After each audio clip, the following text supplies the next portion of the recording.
ఈరోజు మంచి మాటలో రమణలు చెప్పిన విషయం విందాం.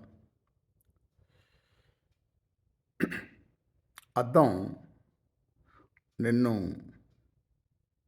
ఉన్నది ఉన్నట్టు చూపిస్తుంది కానీ అందంగాను చూపించదు, వికారంగాను చూపించదు.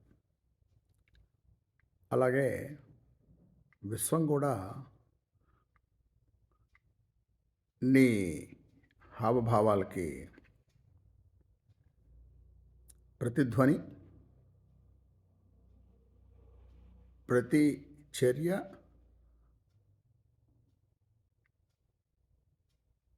ప్రతి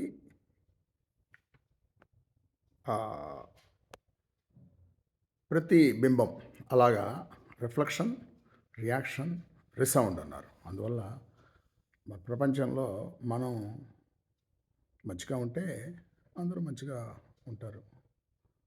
మాట మంచిదైతే ఊరు మంచిదవుతుంది అన్నారు.